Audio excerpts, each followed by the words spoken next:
Hello, welcome to Accounting with Mr. H, and welcome to this Power Up session. This Power Up session is focusing on Section 12 of AQA A-Level Accounting. Section 12 is absorption costing and activity-based costing, and this section can only be examined in Paper 2. My Power Up sessions include a mix of questions, explanations, some worked examples to help you revise.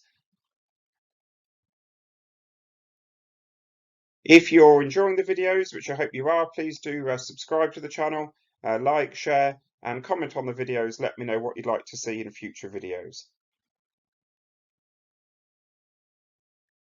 Let's get ready to start then. You will need a pen or a pencil and some paper and a calculator, and particularly if you're thinking of doing it all in one go, perhaps have yourself a drink ready and make sure you've removed many distractions is always a good idea.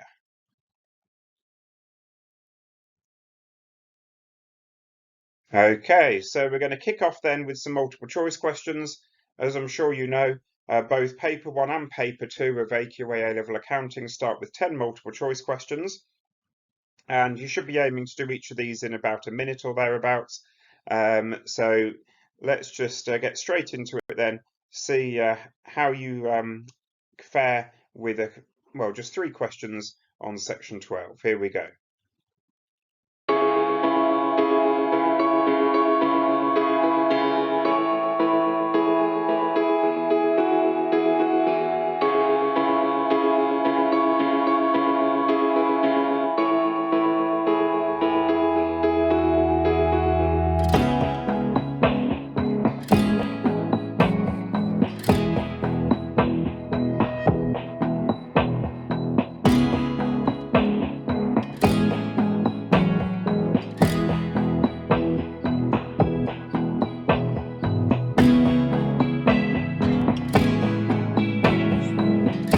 And question 2.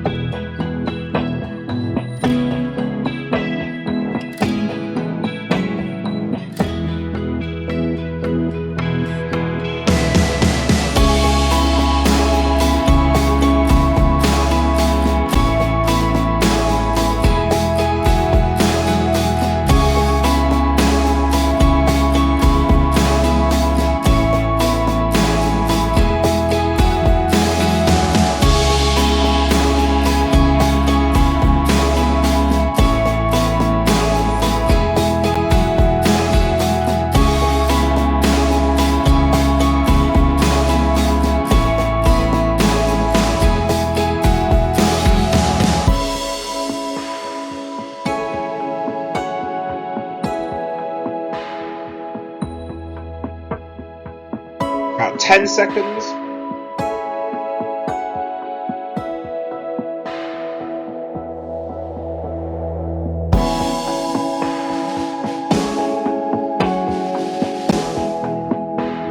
Question 3.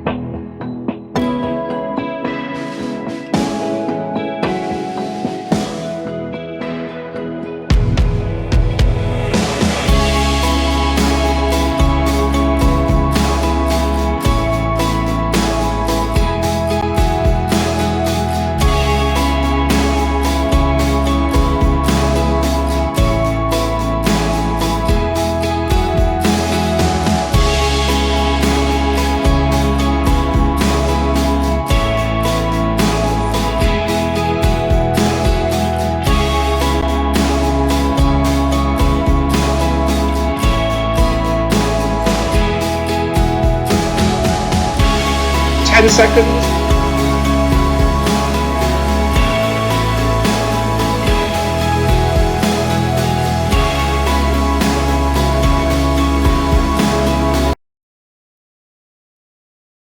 Right, let's have a review then, see how we did. So question 1, which costing technique uses cost pools and cost drivers? You can see there the answer is activity-based costing.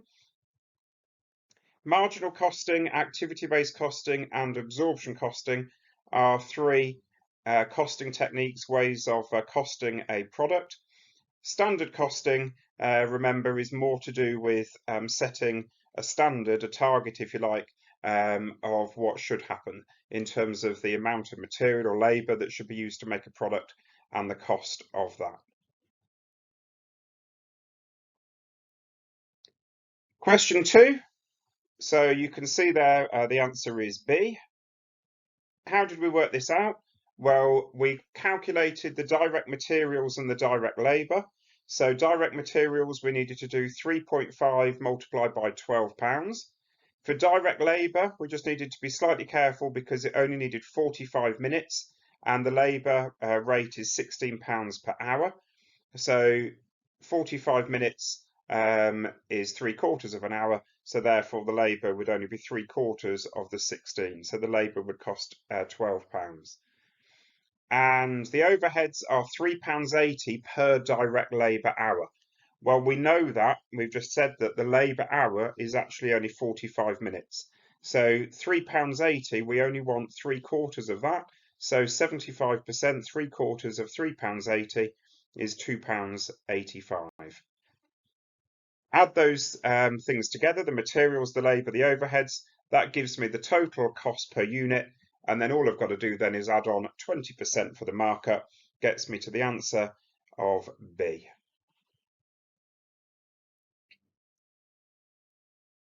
And question 3, so this was an apportionment question, so you can see there the correct answer.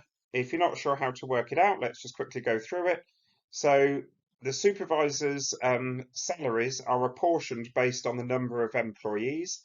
We can see there are 40 employees in the cutting department, 30 in assembly, 25 in polishing. So in total then there are 95 employees.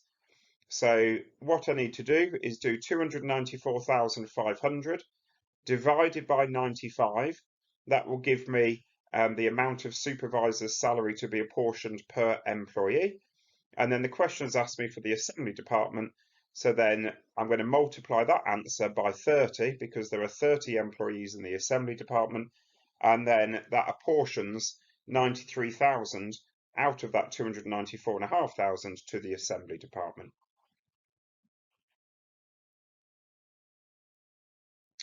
Okay, what we're going to do now in this Power Up session then, I'm going to work through 3 or 4 different questions, and each of these questions is a sort of bit of a guided question. You can choose whether you stay with me or whether you want to pause and have a go at it and then come back and compare your answers.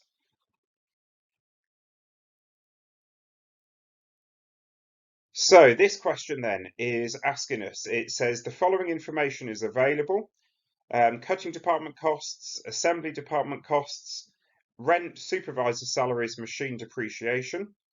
And then I've got some information about each of these 2 departments, the cutting department and the assembly department. And the question is asking me to calculate the OAR, which remembers the overhead absorption rate for each department. When you're doing absorption costing, there are some key words to be thinking about, which is the order in which things are done. And let's just quickly revise these. So the first one is allocation, and this is where we allocate, assign, if you like, direct costs to any particular departments.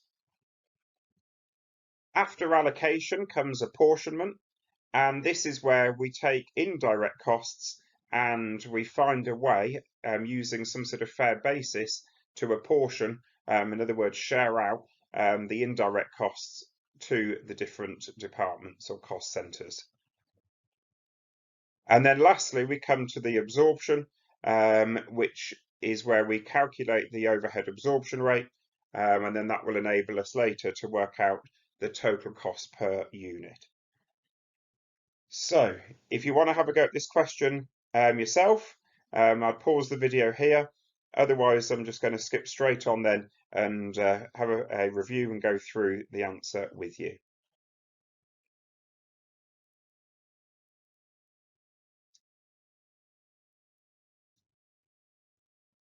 So first step, allocate. So remember, this is where we look to see whether there are any direct costs that can be assigned straight to a department.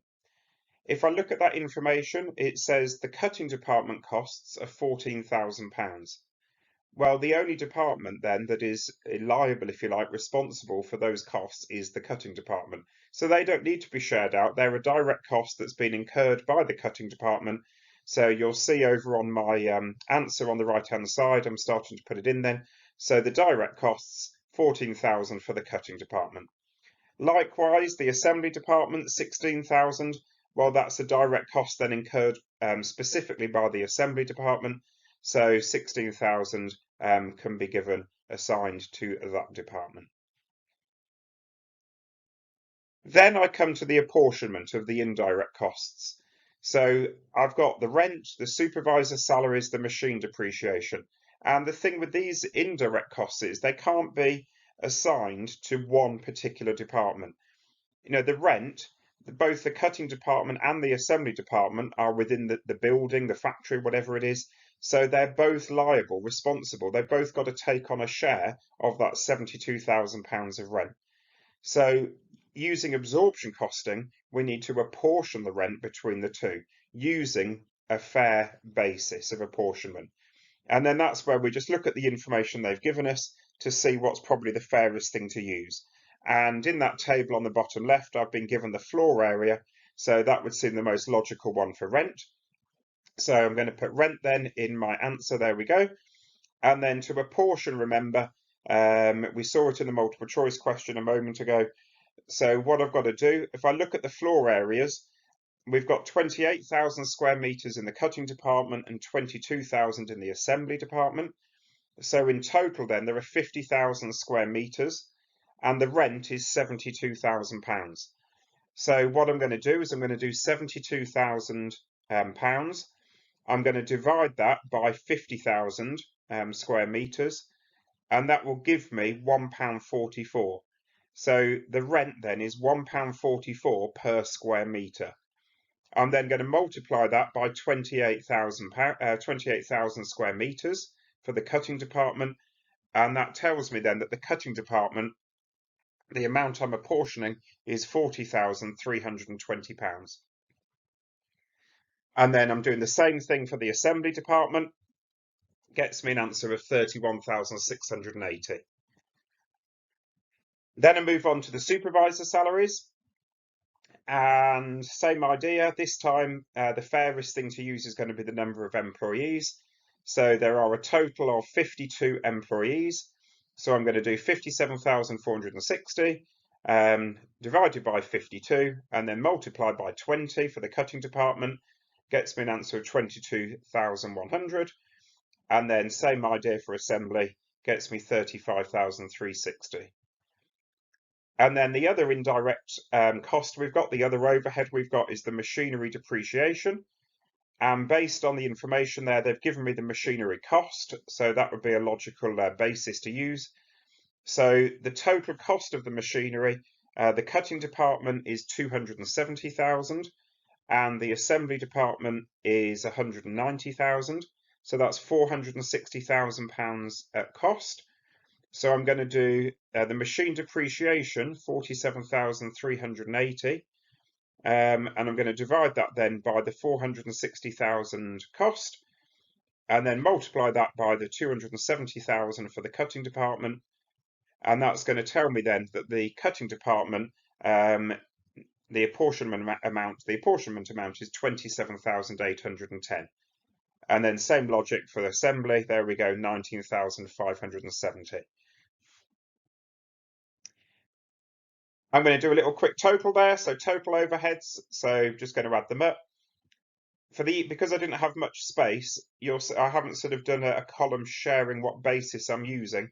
In an exam question, I would put in just an extra column between my narratives and the cutting department, and I'd just be saying there what I've used to apportion.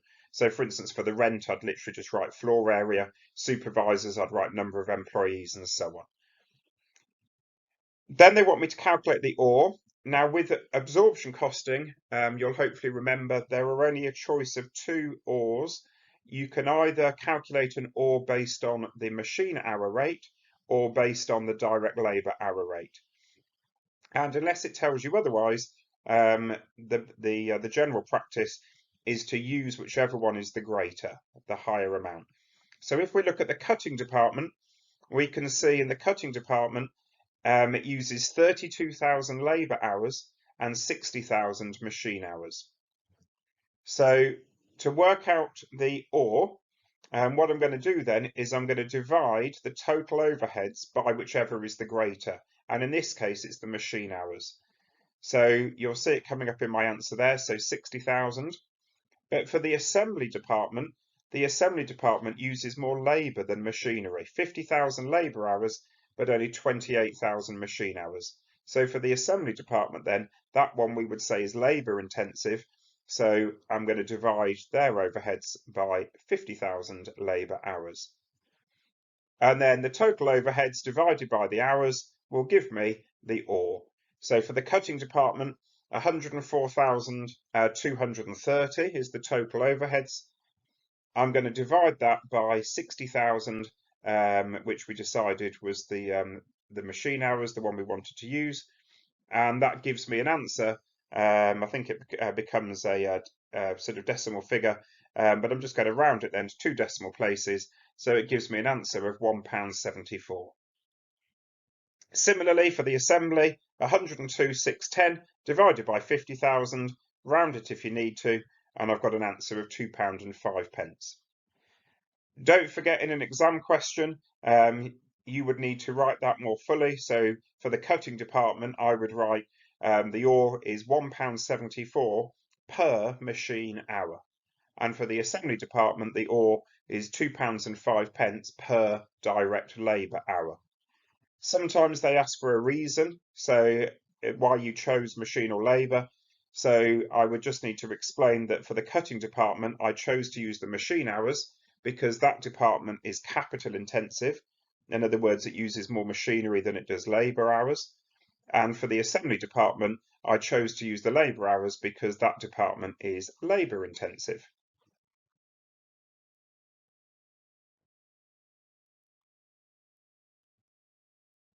Okay, so I'm just going to do sort of almost like a part 2 to this question that we've just done.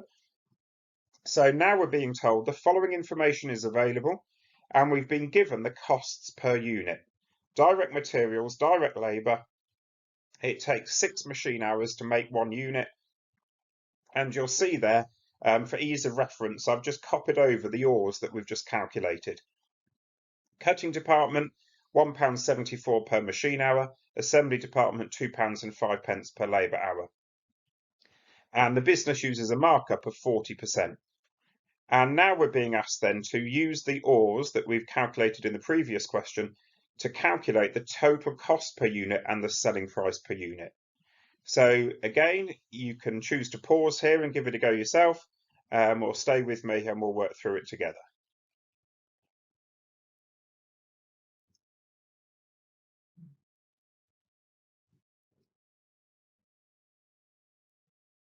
Right, let's work through this question then. So I'm going to start with the direct costs.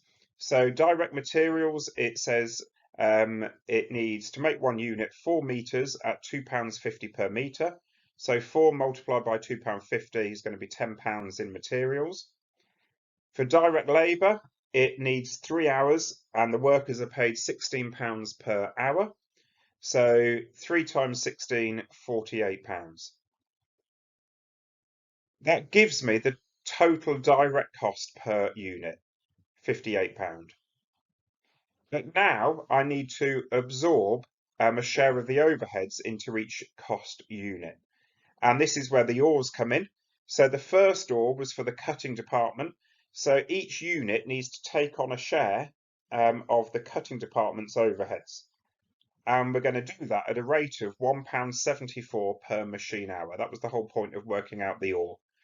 So my next on my answer, my next entry is going to be the cutting overhead or the cutting department overhead. And we've got to absorb it then at a rate of £1.74 per machine hour. So how many machine hours does it take to make a unit? Well, it tells me higher up it takes 6. So £1.74 multiplied by 6, means each unit needs to absorb £10.44 of the cutting department's overheads.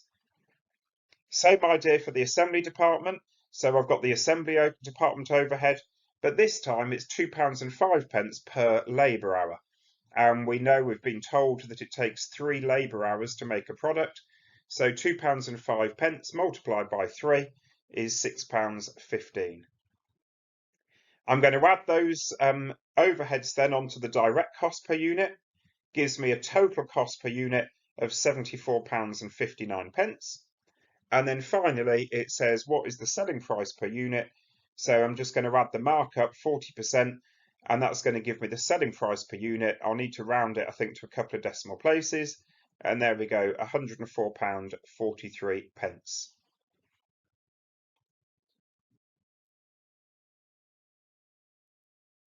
Okay, I hope you are enjoying the Power Up session so far. Again, please do spread the word, subscribe, like, share, and comment on the videos.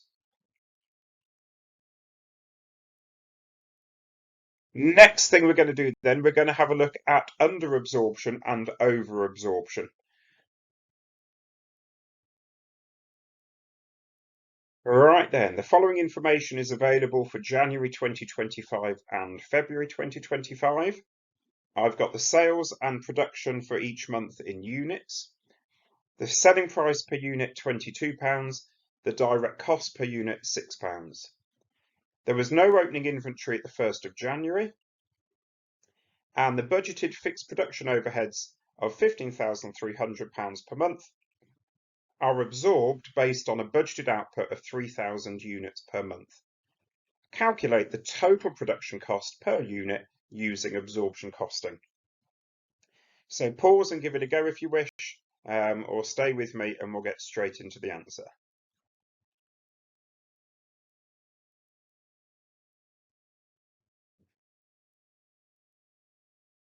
So the secret to this then is the overheads. They've already given me the direct cost per unit, the £6.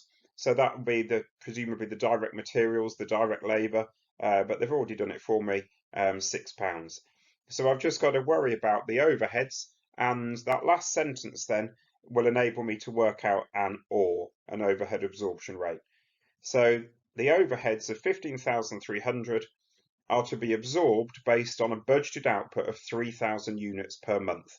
So £15,300 divided by 3,000 units means each unit needs to absorb £5.10. You can see my working there. And so the answer to the question, the direct cost per unit is £6. Each unit is absorbing £5.10 of the overheads. So that means the total cost per unit is £11.10.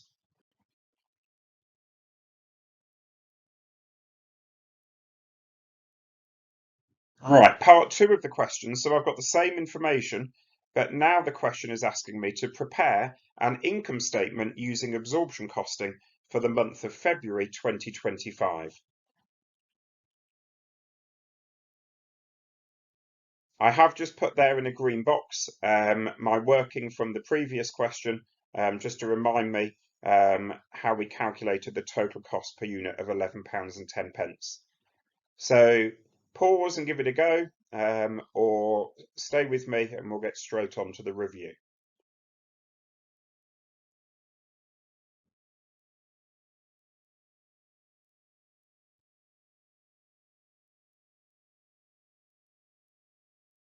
Okay, then here we go. So they only want the income statement for February.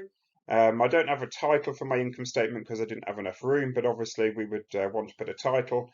So income statement then for the month ended 28th of February 2025. We're going to start then with the revenue. So the revenue, they've told me that the sales in February were 3,100 units. And the selling price per unit is £22. So 3,100 multiplied by 22 is 68,200. I can get on to my cost of sales calculation. So remember, we're just doing February. So inventory at the 1st of February. I've just got to be a little bit careful here. So if we look at that table on the left-hand side, in January, it said there was no opening inventory at the beginning of January. Then in January, they made 3,300 units. That was the production, and they sold 2,900 units. So that means at the end of January, they must have had 400 units left. So if they had 400 units left at the end of January, then that would have then become their opening inventory at the start of February. We know from the previous question that the total cost per unit is £11.10. So 400 units multiplied by £11.10 is £4,440, and there's my opening inventory. Did they manufacture in February? So the production cost, if it's a trading business, we obviously call this purchases, but here they're manufacturing this themselves. So I'm just putting production or production cost instead of purchases. And in February, they manufactured 2,800 units. Again, we know from the previous question that the total production cost, the full cost of each unit, is £11.10. So 2,800 units multiplied by £11.10 gives me then the production cost for February of £31,080. And then I need to think, well, what was left? So the inventory at the 28th of February, the closing inventory. Again, I just need to do a little bit of a working here. So if you remember, we know they started February with 400 units. So 400, during February, they made 2,800 units. So 400 plus 2,800 means that they had a total of 3,200 units available. And in February, they sold 3,100. So therefore, they must have still had 100 units at the end of February. Remember, the cost per unit is £11.10. So 100 units at £11.10 each is £1,110. And I can take that away. So opening inventory, add the production cost, take away the closing inventory. So my cost of sales is £34,410. And then the final thing is to consider the over-absorption or the under-absorption. And all this means is, did they make the budgeted amount in this month? If not, they've either under-absorbed or over-absorbed. So if you go back to the sentence on the left-hand side at the bottom, let's just remind ourselves, it said the fixed production overheads of £15,300 per month are absorbed based on a budgeted output of 3,000 units per month. And if you remember, when we worked that out in the previous question, that gave us an OAR, an overhead absorption rate. And we did 15,300 divided by 3,000, and we worked out the OAR is £5.10. So each unit was going to absorb £5.10 of the overheads. If the business manufactured exactly 3,000 units in a month, then that would equal exactly £15,300, the total of the overheads, the monthly overheads. If the business manufactures more than 3,000 units in a given month, they will what's called over-absorbed. They will have over-absorbed. In other words, we've got too many £5.10s. We didn't, we've ended up with more than we needed towards the overheads. If that happens, that will increase your profit because the overheads are paid off. So any extra, if you like, or the £5.10p, that just then becomes profit. Conversely, if you make fewer than 3,000 units in a month, then you won't have absorbed enough of the overheads. In this case, £5.10 per unit. So if we look at February, what do we know about February? We know they only made 2,800 units. When, based on what we calculated, the information we were given, the OARs were done on a budgeted output of 3,000 units per month. So they've manufactured 200 units less than planned, or at least based on what we did the OAR on. So therefore, they won't have enough to pay the £15,300 per month. remember each unit was absorbing £5.10 towards that 15,300. Well, we're 200 units short, so we have what's called under-absorbed. We haven't absorbed enough now of that 15,300. So under absorption, we've got 200 units because 3,000 take away 2,800, what they actually made. And each unit we've missed out on, if you want to think of it that way, the £5.10. So 200 units multiplied by £5.10, the ore, we've under absorbed by £1,020. So basically we are short of £1,020 towards that 15,300 overheads. So that's going to now reduce our profit. That means some of the profit we've generated so far is now going to have to go towards paying the overheads.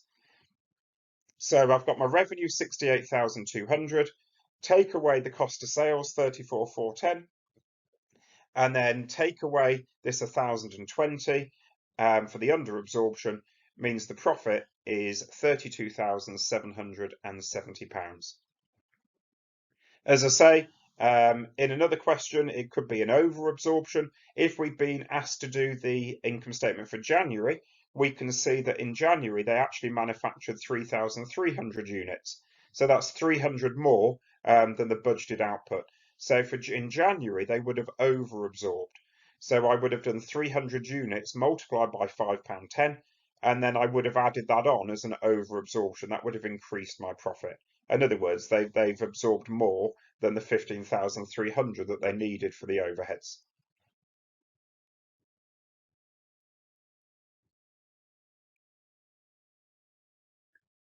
Right then, so we're just coming up to last couple of things. I'm going to look at an activity-based costing question. Again, please do be sharing these videos. Thank you so much if you already are.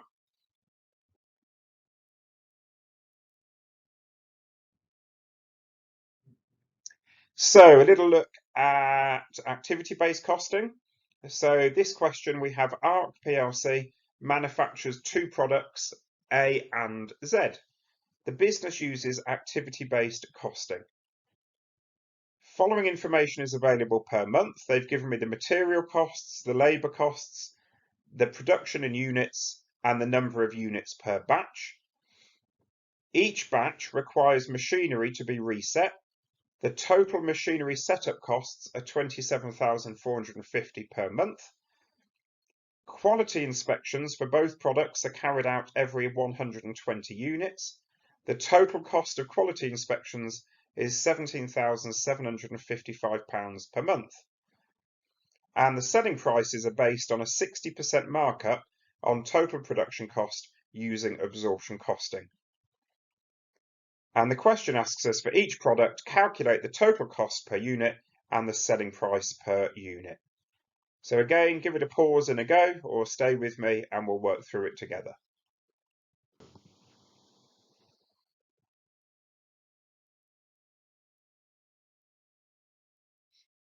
Right then, so first thing I'm going to do is see if there are any costs that can just be allocated. So I've got the material costs. We've been told that material for product A is 29,300. So let's put that there. And for Z, 41,900. And then similarly for the labour, the direct labour, 33,840, 19,380. So you can see so far it's very similar to absorption costing.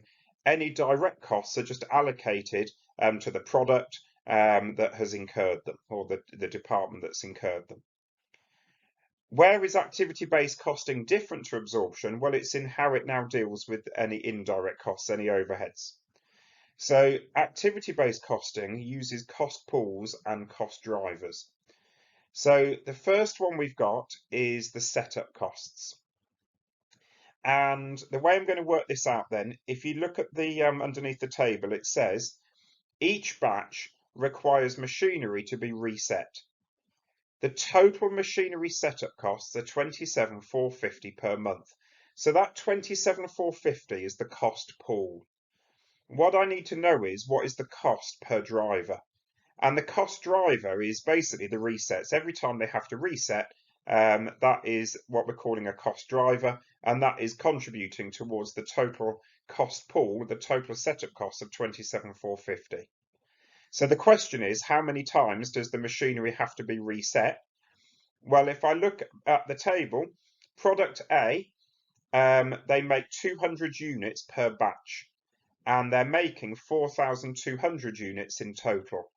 So 4,200 divided by 200 means that they have to reset the machinery 21 times for product A. For product Z, 3,840 units are being made. For product Z, they have to reset for each batch after 160 units. So 3,840 divided by 160 means that in product Z, they're going to be making 24 batches.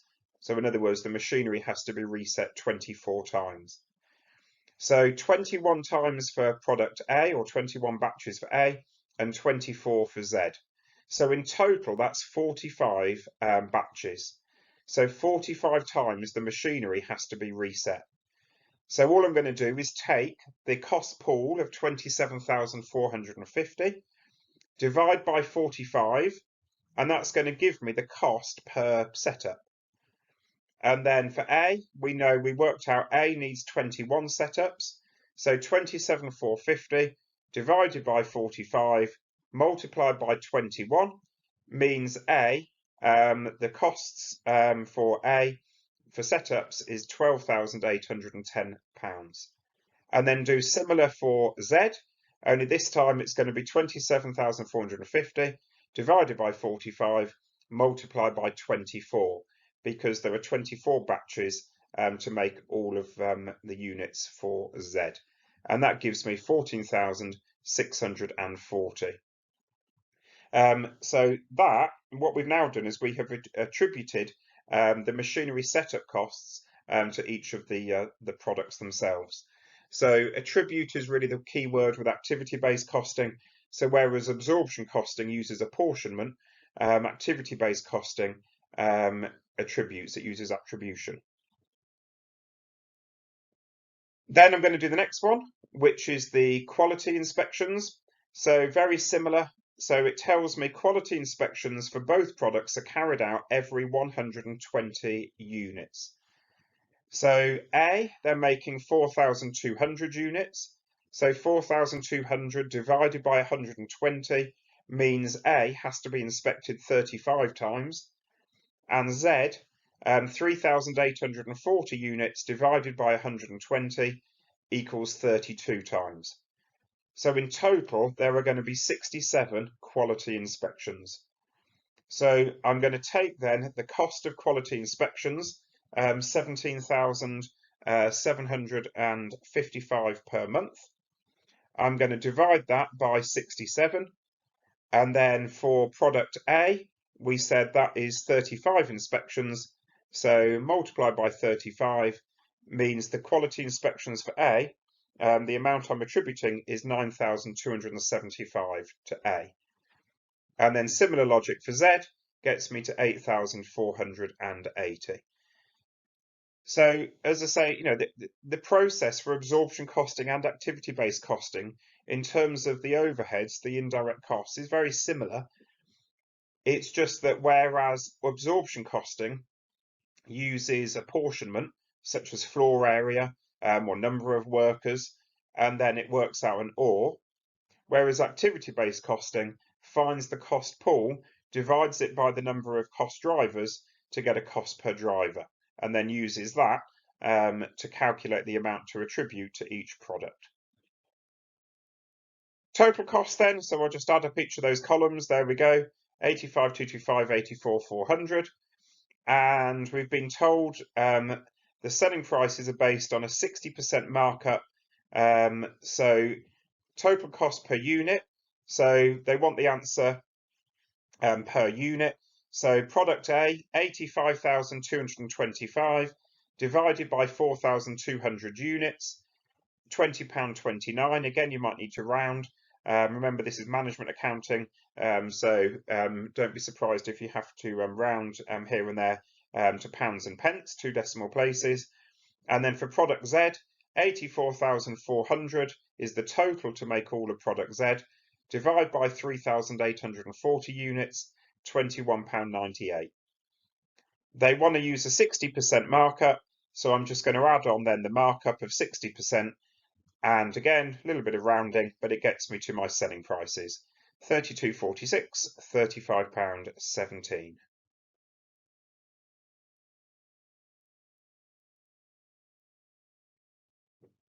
Okay, we're coming up to the final bit then of this power up session, and to finish, I'm just going to talk about the last bit really, which is the comparison between marginal costing, absorption costing, and activity-based costing. So here's a sort of quick at-a-glance guide to the differences. If you look across the top of each of the grey boxes, you will see that all three methods start the same in terms of the direct costs. There's no argument with direct costs. So the examples I've given there, if the product needs 2 kilograms of material at £4 per kilogram, well then that's £8 of direct material costs. If the labour's 3 hours at £15 per hour, well then that's £45 of direct labour. You know, nobody can argue with that. Whatever costing method you use, that's the same. Where the costing methods are different is in how they deal with the indirect costs, the overheads. So what does marginal costing do? Well, marginal costing doesn't include the overheads. What it does is it finds the direct cost per unit, also known as the marginal cost or even the variable cost per unit, and it just adds a markup to get to the selling price. And that markup then provides the contribution that's needed towards the overheads, the fixed costs. Marginal costing, out of the three costing methods, you would generally expect to have the highest markup because it needs to be high enough to cover the overheads, which haven't been included in the cost calculation, because all it's done is work out the direct cost, the marginal cost. Absorption costing, which we've gone through in this power up session, that, remember, what they do with the overheads is they allocate, and then they apportion the overheads, and then we calculate the OARs. And then we use the OARs to absorb the overheads and then calculate the total cost per unit. And then we might add on a markup, but the markup in absorption costing would usually be lower than a markup in marginal costing because you've now included the overheads in the total cost in absorption costing. And then finally, activity-based costing, what do they do? So for the overheads, for the indirect costs, they divide the cost pool by the number of cost drivers, like we did in the previous question, and then they use the cost per driver to attribute overheads and calculate the total cost per unit. And again, activity-based costing, you would expect to have a lower markup than marginal costing.